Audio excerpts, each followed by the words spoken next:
Hello there, I'm Windermere Real Estate's Chief Economist, Matthew Gardner. Some of you may possibly remember that last year I put a top 10 list of things for brokers and their clients to be on the lookout for in 2021. And because so many of you told me how useful it was, well, I decided that an update was in order. So, without further ado, here's my list of things for all of you to be on the lookout for in 2022. First up, prices will continue to rise. Now, I'm pretty sure that most of you are already saying to yourselves, well, that isn't much of a surprise. But it is worthy of making it onto my list, as whispers have been growing louder from some who are becoming far more vocal about their belief that we're set for home prices to drop, given the extremely rapid pace of growth we saw last year. Now, I certainly don't see prices falling this year, but I have no doubt that the pace of appreciation will slow significantly. In fact, I expect home prices to rise by around 6% versus 16% in 2021. And the primary reason for this slowdown is that we are testing affordability levels across much of the country. And not just in markets you would expect to see affordability issues, such as Los Angeles, San Francisco, New York, Miami, or even right here in Seattle, but the share of households making local median income who are able to afford a median-priced home has dropped significantly in markets that you would not expect. And here I'm talking about areas like Corvallis, Oregon, which was technically the least affordable market in the country in the third quarter of last year. Also pretty high on the list of unaffordable markets were Salem and Eugene, also in Oregon, Boise, Idaho, as well as Tacoma and Bellingham right here in Washington state. The bottom line is that some of the heat will come off the market this year with price growth slowing, and listing brokers need to be positioned to explain this to their clients, who have become very accustomed to seeing prices spiraling upward. Those days, I'm afraid, are highly likely behind us, and it's not a bad thing. Number 2, the spring buying season may come earlier and be bigger than you are expecting. As I suggested several times last year, the work from home paradigm is real, and I see this potentially increasing buyer demand for several reasons. As we all know, many companies were planning to announce their work from home policies after Labor Day last year. However, the rise of the Delta variant of COVID-19 forced them to delay their decisions until the start of this year, and assuming they don't further postpone implementing new policies due to the Omicron variant, workers will get more clarity regarding work from home. And when they do find out exactly how often they'll have to go into their offices, well, I see many of them immediately start to search for new homes that are likely to be further away from their workplaces and into more affordable markets. I also expect some to start looking for a new home not necessarily because of price, but because their current homes just aren't equipped for remote working. I, for one, can tell you that spending more than a year working from my dining room table is hardly the most stimulating of experiences. So my advice would be for you to be prepared for what could be a very robust and possibly exceedingly early spring buying season. Next up, number 3, the rise of the suburbs. Now, this really is a follow-on from my last point. You see, I believe that for a very exceptionally significant percentage of employees whose jobs do allow them to work from home, remote working will not be an all or nothing proposition. Rather, it will be a blend of working from home a few days and in the office for the balance of the week. And this will lead would-be buyers to target locations that are still relatively proximate to their offices, but away from high-density areas and into the suburbs or other ex-urban areas that aren't that far away from work. And we are already seeing signs of this. I've taken a close look at records from the Postal Service, who have a trove of data from people submitting change of address requests. And it showed me that, so far, 84% of households who have already moved actually stayed in the same metro area as their old home. Now, of course, some will be able to work from home permanently, and this will allow them to look even further afield. So I also expect to see greater interest in secondary and tertiary markets that had previously been generally overlooked. And the big gainers here will be markets like Breckenridge, Colorado, Payson, Arizona, the Dalles and Astoria in Oregon, Wichita Falls, Kansas, and, believe it or not, Spencer, Iowa. These are locations that will certainly benefit economically from the influx of new residents, but I would offer a word of caution. As buyers from high-priced locations move into these markets and snap up what they believe to be relatively cheap homes, well, it will push prices up significantly. And this can hurt existing residents who had always thought that they would be able to buy a home when the time was right. But this veritable wave of out-of-towners may well start to price them out of the towns that they actually grew up in. And we are again seeing this already in markets such as Riverside, California, where buyers leaving the Los Angeles basin are snapping up homes. And this has impacted affordability, which is down to just 26%.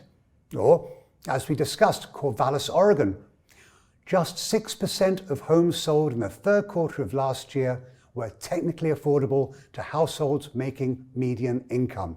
That is pretty scary. Okay, on to number 4. New construction jumps. I am looking for the cost of construction to come down a bit this year as inflation finally starts to taper. And this should provide additional stimulus for home builders to start construction on more units. Material costs spiked through the COVID period, with lumber prices alone adding about $36,000 to the price of a new home. But this year, I'm hopeful that the bottlenecks in the supply chain will be fixed, prices should then start moderating, and this will flow through to building material costs, which should start to drop. And because of this, I anticipate single-family starts to come in at around 1.22 million units this year and 1.24 million in 2023. These are numbers that we haven't seen since 2005. Moving on to number 5. Big push to address zoning issues that limit development. Although we've already seen significant changes in some markets, I expect this to become more of a focal point this year. Back in 2018, the first market to eliminate single-family zoning completely was Minneapolis. And now you can build duplexes or triplexes in any area that was previously zoned for single-family homes only. In 2019, Oregon followed suit. And last fall, Governor Newsom in California signed similar bills, SB 8, 9, and 10, into law, which all took effect January 1 of this year. What has clearly started to become apparent to legislators is that housing affordability is an incredibly significant issue, and the only way to get around it is to add to housing supply. And I believe that this will actually have a significant impact in more inexpensive markets where, contrary to the popular, albeit incorrect, belief that additional density will lower the values of existing homes, I actually see existing homeowners in these markets, I think they're going to find their home values rising at a faster than average pace because of these policies, and that's something that is not being talked about. Number 6. Climate change will start to seriously impact where buyers choose to live. Now that natural disasters are increasing in frequency and climate risk data is starting to become more readily available, get ready for home buyers to require more information from their brokers about these risks and their associated costs. Specifically, buyers will want to know about an area's flood and fire risks, and if that might impact their insurance costs or even the mortgage rate that they will get. You see, there's a practice known as blue lining, where banks or mortgage lenders draw lines of risk around certain neighborhoods or even streets, often without clear disclosure, and this can impact the mortgage rate that buyers are offered. Although more home buyers are not worried about climate change than currently are, the tide, excuse the pun, really is changing.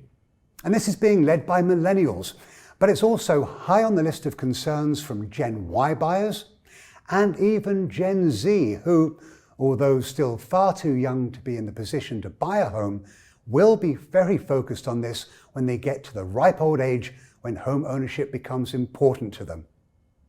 Number 7, urban markets bounce back. While increased working from home can and will raise housing demand in areas further away from city centres, it may not necessarily mean less demand for living in cities. In fact, some urban neighbourhoods may even see demand rising as highly desirable city neighbourhoods, which were once only convenient to a subset of commuters, become more accessible to a larger group of potential new residents. At the same time, however, this could be a problem for some distressed urban neighbourhoods where proximity to employment centres may have been their best asset. And I also believe that we may see a more unique shift in select cities who, historically, have relied on the tech industry to provide significant demand for urban housing, but work from home has led them to lose some of these residents. But where tech worker demand may drop, it will likely be replaced by workers employed in the biotech industry. You see, these are people who still have to go to their labs, and most can't work remotely. And this will be most noticeable in markets such as right here in Seattle, which, by the way, is the fastest growing area for life science employment in the country. But I also expect to see cities like Atlanta, Miami, Dallas, and even Madison, Wisconsin benefit from this trend too. Number 8, a resurgence in foreign investors. Prospective buyers have been sitting on the sidelines since the pandemic began, but they started to look again when the travel ban was lifted last November. Of course, all this has been put on pause because of the rise of the Omicron variant, but if we don't close our borders again, I fully expect that foreign buyer demand will rise significantly this year. Now, I would add that foreign buyers were still closing on home purchases even when they were unable to enter the country by buying sight unseen, only having viewed the home remotely. And this is likely to still be the case, even if we end up shutting down our borders again. Number 9, first-time buyers will be an even bigger factor in 2022. Earlier, I mentioned that I anticipate a demand surge when work-from-home policies are clearer, and some of this growth in demand will come not from existing homeowners, but from first-time buyers who currently rent. 4.8 million millennials will turn 30 this year. That's the median age of a first-time buyer in America. But an additional 9.4 million will be celebrating their 28th and 29th birthdays this year. And I would suggest that these younger buyers are likely to start a search for their first homes earlier than normal if they can buy further out and into markets which are more affordable. And finally, number 10, forbearance will end and it's going to be okay. I talked about this extensively last year, with my position being that forbearance was a well thought out program to keep people in their homes, even if they were not able to make their mortgage payments. Well, many thought that this would ultimately lead to a wave of homes being foreclosed on, and that would hurt the housing market. But that has absolutely not been the case. In fact, as of recording this video, there are now fewer than 900,000 owners still in the program.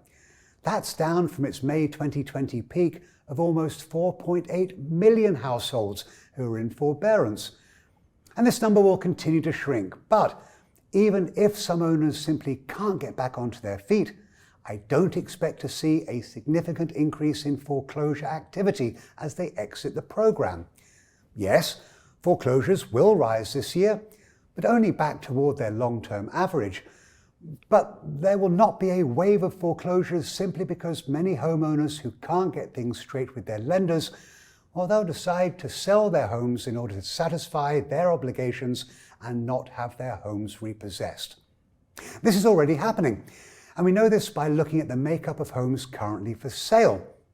See, the number of homes listed for sale that are priced in the bottom 5% of their respective markets is jumping. In fact, it was up by 13% in the third quarter of last year. So your client should not wait for any sort of wave of cheap bank-owned homes to come to market, because I just don't see it happening. And there you have it, my top 10 for 2022. I certainly hope that you found this year's list as interesting as last year's. As always, I wish you all every happiness and success this year. And as always, if you have any thoughts about my list, do feel free to reach out to me. I would love to hear from you. Bye now.